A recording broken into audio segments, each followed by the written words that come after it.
Hello, I'm Laurel Nicholson. I am the creator and director of the Death and Resurrection Doula training program and community on Convene Communities. And today I am joined with Sarah Baldwin, and she has a wonderful story and a wonderful platform reaching people who are grieving. So, Sarah, welcome. Thank you for contacting me. I'm so glad we're connected, and I really am looking forward to our conversation today. Thank you, Laurel. Thank you so much for having me. I'm really excited to chat. Yeah. So tell us a little bit about yourself. Absolutely. My name is Sarah Baldwin. My background's actually in data and analytics.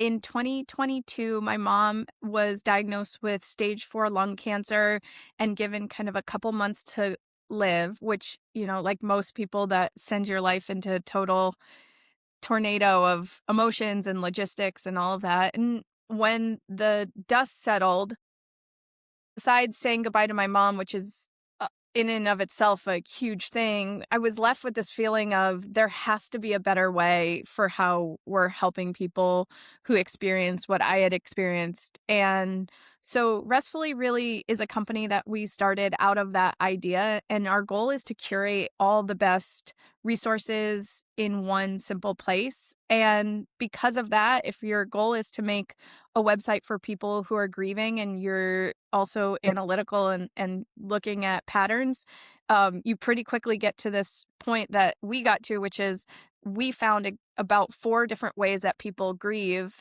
and we set out to make resources for each of them. And I'm excited to talk about them, but we published a paper and trademarked it, and the idea is called the grief personas. Well, that's cool. Now, who is we? Do you have a team that works with you? And is Yeah, it? yep. Yeah. How have you connected with this team? Collaborate. Yeah, we have a co-founder who actually had also lost her father recently, and she and I had worked together before. And in those conversations, we were talking about problems that had come up for us, experiences we had seen. And as you do that more and more, what you find is that there's kind of a universality of a lot of the problems. Now, it's maybe the people in my universe instead of her universe, but you see these patterns of friction amongst the different ways people navigate grief. And that's where this conversation started. And we kind of put our heads together. And then from there, we built out a team.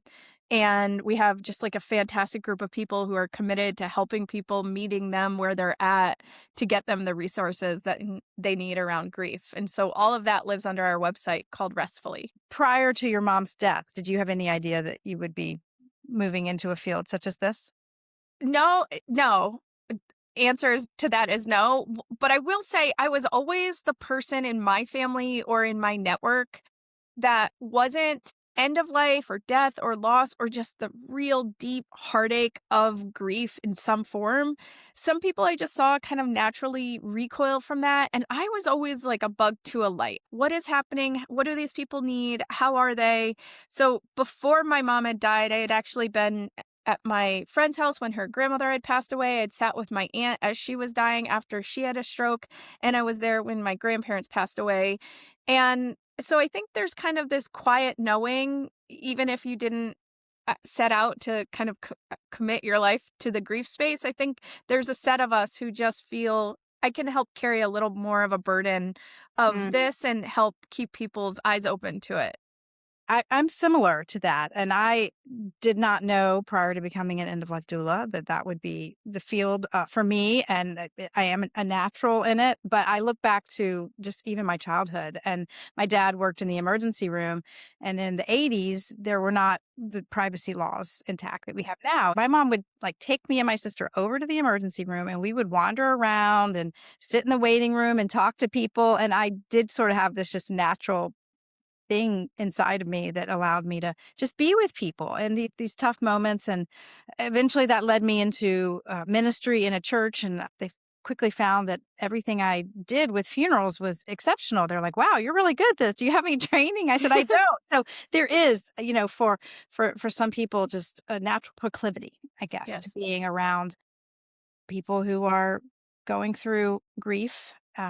So we know your website, it's restfully.com. Is that? Restfullycare.com. Restfullycare.com. Mm-hmm. Okay. So your business is Restfully, yes. and you've looked at the data and trademarked 4 different grief personas. Do you want to cover those one at a time and tell us a little Yeah. bit about them? The first is the open heart, and that tends to be kind of the one you'd see on TV, the person crying by a bedside, most traditional, what you think of when we kind of give a stereotypical grief. That's what you would think is crying by a bedside, turning to community and for support.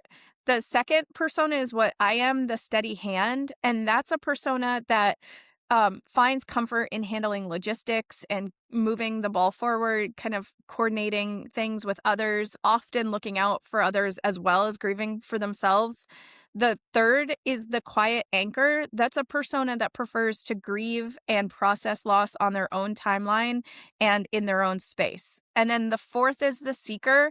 That's the person who defaults to spiritual and religious frameworks as what they're looking at through grief, kind of in this what is up with this whole human condition. It can unlock that part of them where they're drawn first to those areas.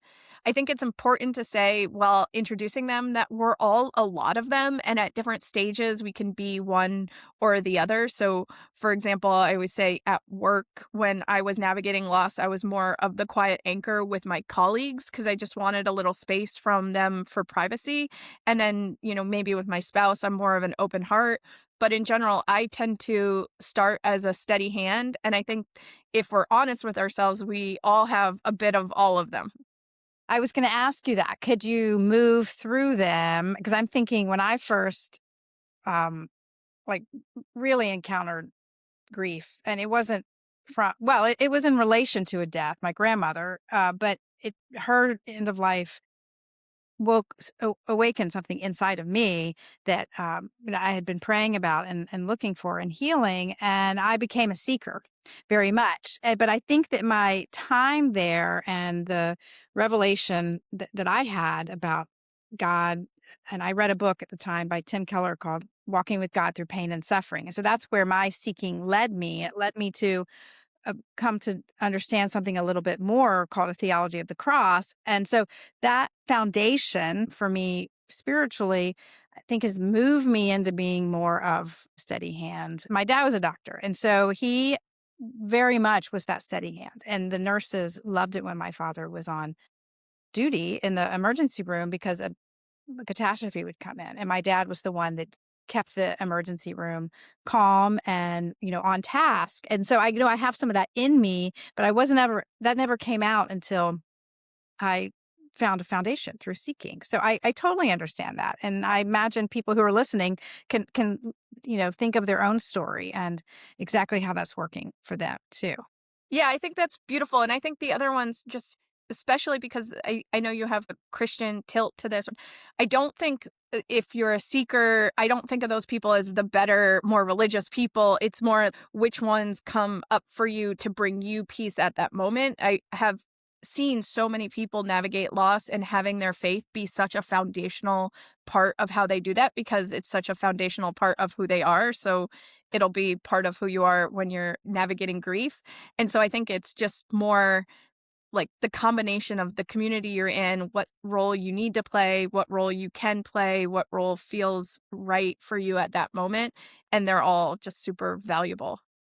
Now, one word you've used with me is anthropology. And I love that word. And I don't know if a lot of people think about that we're anthropological, maybe if you studied social sciences or something, but I really didn't ever think of the word anthropology and what it meant until I did walk deeper into my faith. And I think that often, and I grew up in a Christian family, and I think there's often strife because we think that someone's turned to the Lord and so now they're going to be like this. But really, no matter who we are, whether we call Christianity our faith or not, we are human beings, and we all have tendencies and we have experiences, and how we live out that anthropology is often tense with other people in our family. And then you add grief on top of that, and it can just be really overwhelming for a family. So talk a little bit about these personas and how we might find healing if we understand that someone grieves this way and not this way.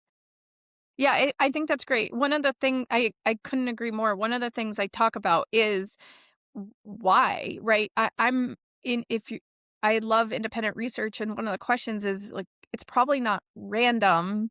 So why would this be the way it is, either evolutionarily or by design, right? And to me, if you think about a group of humans convening in any place, if you take it way back to when we were way less connected through technology and we were living in smaller communities, I do see a reason why we would have a variety of reactions to grief. And the story I always say is, if we were all living in a small tribe or community somewhere and some tragic loss happened and we had to navigate grief, you do need the person who's just open-hearted and feeling that loss, who's really kind of like, oh my gosh, this is we're all devastated.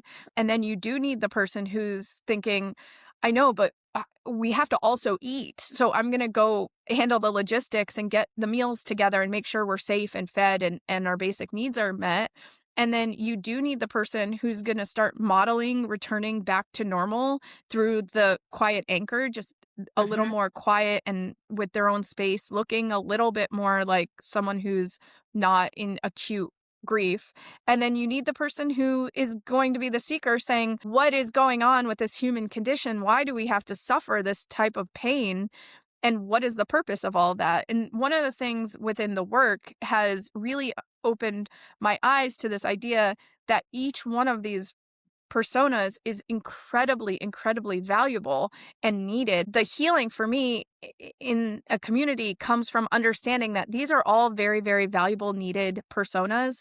And that if there's friction, which there is often friction, that's just more of a misunderstanding than some sort of huge problem or just imbalance that can never be solved. And so even within, sometimes I'll talk about the open heart, which is the person sitting by someone's bedside table, often crying, and then the steady hand, who's often coordinating the logistics of the funeral or the doctors or the hospice or dinner plans or travel for family who needs to come in. Those two people often have conflict because one person thinks, hey, you don't care about this person, come sit and cry with us. The other person thinks, you could help a little, who's going to handle all the logistics? And so the healing comes from understanding this is just how people grieve. That doesn't mean logistics should all fall on one person, but it can at least start the conversation and help understand that we all do this differently. We all do this the best way we can.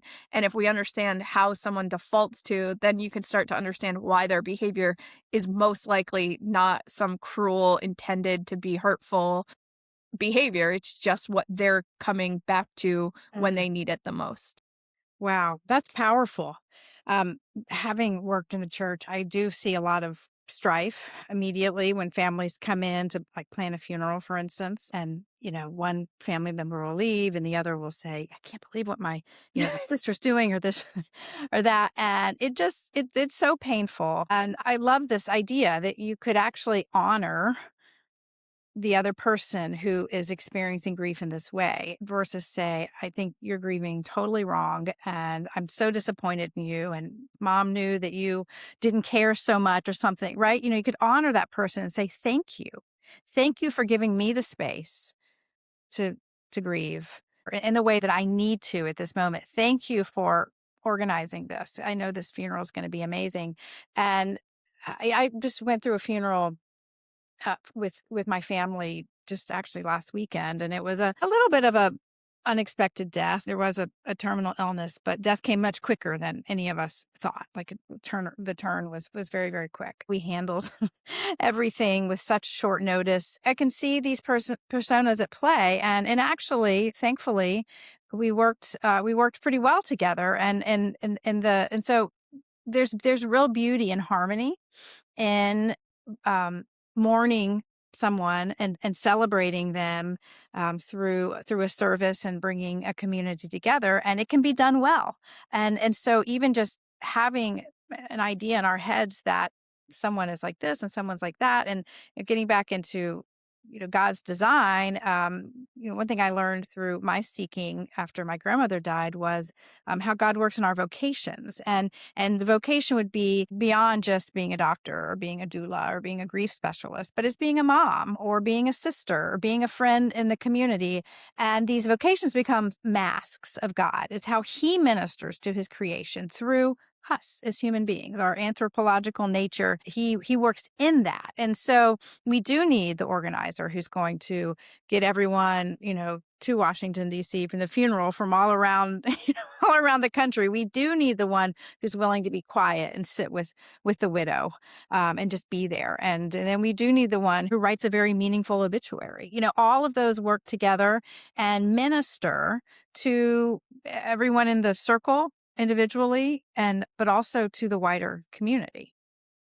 Absolutely. And I think that where that crosses the bridge into very tactical, where I've seen it be most effective, is when you depersonalize someone's behavior by saying, hey, I see you showing up as the steady hand. Can I ask that you sit with us for a little while, and I'll help with logistics so that you don't have to carry that burden yourself? And or I see my family, I just want to let you know I'm kind of feeling the most like the quiet anchor. And so there may be this planned event or something you want us all to do. I just don't really have the energy for that today. And so I think that's the gap in it lets you be your authentic self Yeah. while also having the framework of understanding it and validating it with others. So yeah, I agree with what you're saying. I think it can So be very healing. communicating. Wow. Well, this is really cool. So let's go beyond the personas for a minute and talk about what you're doing with it. It's not just information. Your platform, or your restfullycare.com, is a platform where people can actually get connected and find resources. Do you want to tell us a little bit more about that? Sure. Yeah. So the idea from it is you can start with finding out your grief persona. And then through that, the resources and the tools evolve to meet you with what is most likely going to kind of resonate and what you need the most. So we're very focused on actionable, tactical things you can do. And I was telling you this before we were recording. One of the things that I vividly remember when my mom was in hospice and actively dying, I would say, like, I could only stomach to eat white bread with a little bit of butter, or white rice with a little bit of butter. And so we're trying to build the digital version of that, which is a simple, clear, do this next, then do this. And just to state the obvious, what we can't help with is grieving your mom, grieving someone who will forever change who you are and what that means. And in the purest ways, it cracks us open and changes us. I think that's the best way I know how to put it. Right. I can't take that away, but what we are trying to do, and one of the jokes we kind of make, is when someone dies, you get 100-item to-do list, and 99 items are kind of not that important, but have to get done, and not that it doesn't feel like it carries the weight of what the most important thing is, which is to grieve the person you love, to really sit with what that means in a real, free of conflict, not mad at your sister for how she behaved or your uncle for how he behaved. Just what does it mean in the example of me? Like, what does it actually mean to say goodbye to your mom? What does that change to your relationship? What does that change to who you are? How does that change who you are, how you show up, and things like that? That's the most personal thing. We can give some advice and things, like we have a journaling tool that has different prompts to help you do that. We have some frameworks for kind of how to reconnect after there's conflict within families, because that's a major theme we see. So we can help with a little of it, but the real kind of big thing of grieving, we just try to help with everything else so it clears the way and your heart can focus on the one thing it needs to focus. So we're working on helping get logistics for funerals. We're working on how to help people pre-plan things, how to make sure legal is organized, how to find support resources that you need. My goal for this is to keep it as simple but clear what to do next. And it's a perpetual process, but that's what we're focused on. Well, we were chatting, earlier as we were preparing for this, that, I mean, there's no way to avoid technology, right? And so instead you're like, well, how can technology help us? And I was sharing with you, there's really a market out there now growing through this death positive movement where end of life doulas have become more familiar. And I love the movement and how practical it is, spiritually and theologically. I appreciate my training, but there is no doubt that through a death positive movement, we're talking about death again. We're realizing that, wow, we have not considered all that we need to consider about talking about death before someone gets sick, making some plans, having conversations with our families. I mean, I didn't even know what advanced directive was before I trained to be an end of life doula. And I'm telling you, I grew up in a home where medicine and death were part of our dinner table conversations often. So, and I'm just recalling on the top of my head, but I think it's about a quarter of the people in the United States report having either written an advance directive out, talked with their family members, or talked with their doctors. And so there is a need. And these things can be done well through technology, and people such as me and you and other people, getting connected in this field are going out there to say, hey, we can do it. And let me provide you with a platform. Let me provide you with a way to get started. So this is great. And as I said, there's a real market for it, and finding a way to bring people in to use your tools is our goal. And so if somebody, is interested in Restfully, how would they get started with you? Yeah, so if the grief personas resonate with you, if you're interested in learning more, we have all of that at restfullycare.com. I think to your point, Laurel, is perfect, which is these grief personas also kind of are how you tend to show up for end of life. So we have tools for if you're a steady hand, that's probably the family member who's saying, guys, we need to get our logistics and legal documents organized. Let's get this ahead. Let's get ahead for that. Whereas someone who's the quiet anchor might be saying, why do we have to talk about end of life? No one's died, right? And so the balance between those two, the dance between those two, we try to help whichever persona you are. What is the persona if you're planning a funeral? What comes up for those personas in funeral planning? What matters to most people? So it's all based on that grief persona framework and really helping you understand. So the website has a quiz. Interestingly, 4% of people get a tie on that, but most people, we've had like 3,500 people take it since November. Most people are one clear standout. And if there are most people also have one clear standout with kind of a secondary close second, and then the others are a little less. Well, taking that quiz from our website, or you can go directly to the quiz from griefpersonas.com. That unlocks kind of custom resources on the website. Then we can help you find those kinds of things. And so, yeah. So you're not, when I say you, I'm talking about a person, just signing up to your website and trying to figure out yourself. It's really, there's a journey, and healing is a goal always for Yes. everybody, is healing and preparation. So this is really, really cool. And I'm going to venture to say you're doing it a little differently than most others, right? So you found something that is special, and you're making a way for people to engage, not just because there's a checklist and I know we need to do this, but because we actually have feelings and we're real people, and death is it's not something we can avoid.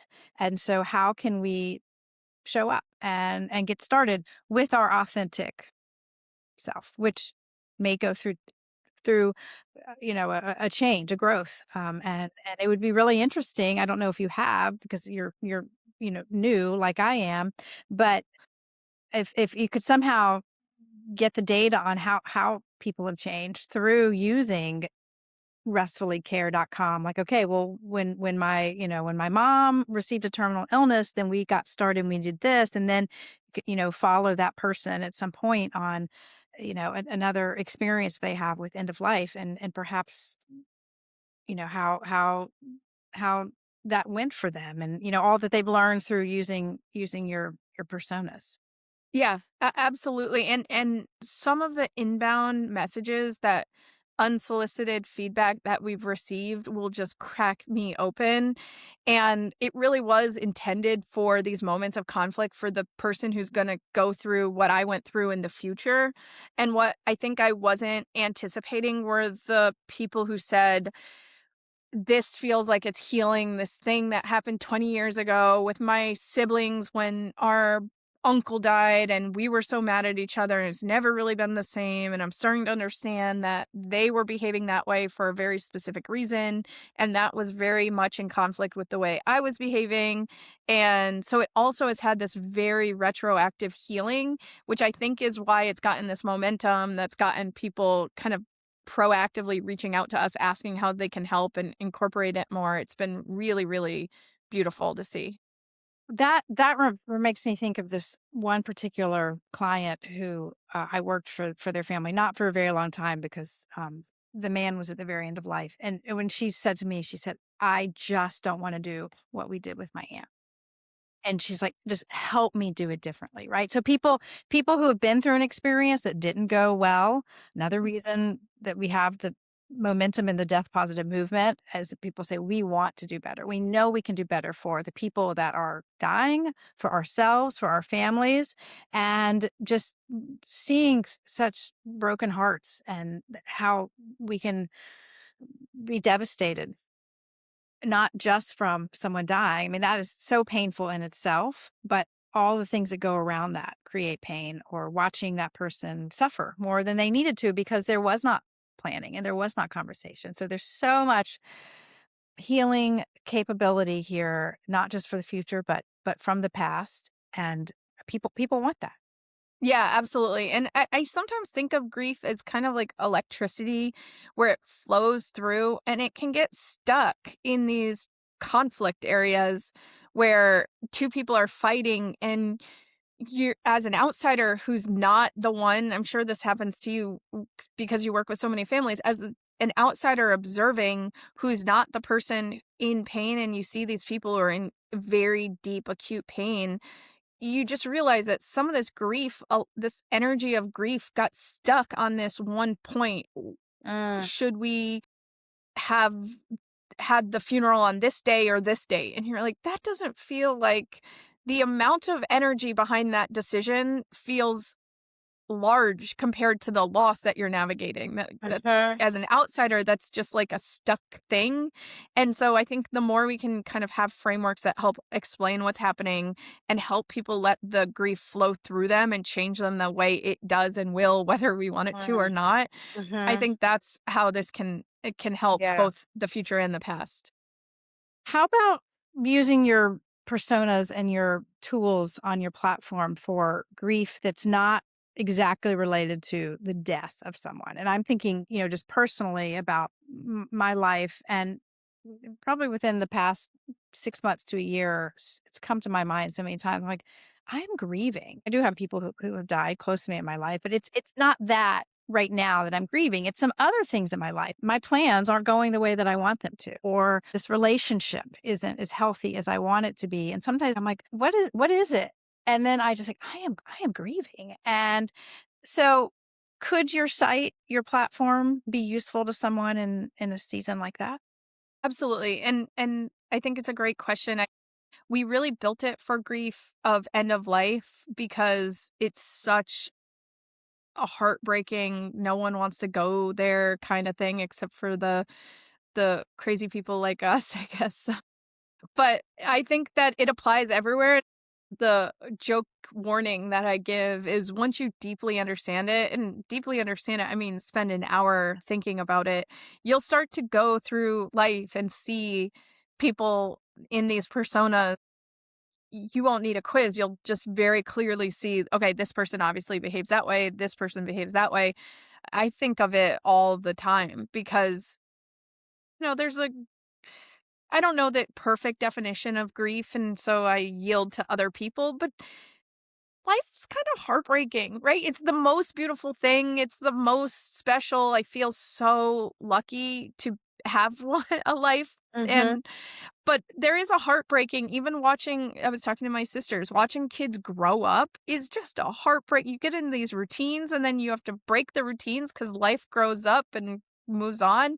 And so just the process of growing up and living life is pretty heartbreaking. And so one of the things that hit me after my mom died, and so I was in my 30s when that happened, and I I just had this sense that this isn't just a one-off. There is this sense that as you get older, you're going to experience more grief. And I'm never not going to be grieving my mom. So you just Mm. accumulate these different heartbreaks and grief and the agony of that while looking for the beauty in life and cherishing what we have with each other. And it's why kind of meeting new people like you is such a gift, and open-hearted people like you, and I assume your listeners, if they're taking time to listen to such topics, Mhm. is the beauty, is the reward to dealing with the grief. And so I think it's all just we kind of focus in one area, but I think it's all part of this human condition that is, for me, like, end of life or a deep loss is the last thing that we all have in common. Mhm. And so it has this unifying beauty to it that I think it serves beyond the scope of end of life. You're right. And I mean, if anyone got through this life without hurting, they're lying, Yeah. right? Or if they say they got through this life Yeah. and it's really been a breeze, they're lying. If we can look at another person as someone who has pain, can make us more compassionate towards that person. And I've spent my time in church ministry also leading a healing ministry, and it'd be so great if everything we wanted healing from cancer. Either we got everything we prayed for, it'd be great, but we know that's not the reality. And sometimes that may happen. The Lord may answer your prayer, but you're still going to die at some point. And that's not funny, but it's true, right? And so we can't get so wrapped up in that. Every single one of our prayers is going to evade death. It's just not. It's just not true. What I found so powerful in healing ministry is not miracles, if they happen, is that we can meet another person in their grief and cry for them, or feel with them their grieving. And from the Christian perspective, find where does that connect us with Christ and what he has done on our behalf. He was the grieving man, the suffering servant. I mean, if anyone knows grief, it's Jesus. And we can see that through history as we look into scripture. It's not that we need to move beyond hope that God will heal a disease and we have more time with that person. And he often blesses lives way beyond what medical science says will happen. So we know that to be true. We also know it to be true that there is going to be a time where we're going to grieve the life of someone we love, or grieve that it's our life that's ending. And shying away from it, not wanting to talk about it, doesn't help anybody. Yeah, absolutely. And I think, kind of to your point, you've obviously done a ton of work on this. I'm not trying to say that grief personas are the answer, but if we have a limited time with someone, and understanding that person more gives you not just more time, but more meaningful time with people. And so there is this kind of validation of understanding someone more, having more time with them without conflict, having more time where you can see kind of the soul of who they are is the same as having more time with someone. Having the same amount of time, but you're confused by the person and you're frustrated by the person, or you're kind of disrespectful to how they are because they just don't make any sense to you, that even if the number of minutes with the person are the same, those two paths, one feels like more and more valuable time and one feels like less like concrete time. So I And it think will that's part of it. enhance your grief when Yeah. that person's no longer here. So this is a little bit out of order, and I have to admit that I'm just beginning to understand more and more about the personas and your site and how it all works together. Let's talk about your site for someone who's actually got the terminal illness, not just the family members who are navigating the funeral. Let's say, for instance, a young mother has breast cancer and it is terminal. On the outside, we want that person to grieve a certain way, or we're not used to the way that they're grieving. That's not what we Mm-hmm. think we'll see, Mm-hmm. right? Talk a little bit maybe more about how grief personas could help someone who's actually facing the illness, and those who are looking in as family and helpers. Sure. I would say, first of all, anything that can help understand how the people around you and how you are is the goal of this. So, a dream scenario for me would be, and we've had some people who've kind of like brought this up through after the person has passed away, but a scenario where someone's receives a terminal diagnosis, they understand their grief persona, and they say, okay, this is likely how I'm processing this. And then again, I am not a medical doctor or therapist, anything like that. Like I encourage those people to find support from people like you who are trained to walk with them through that path.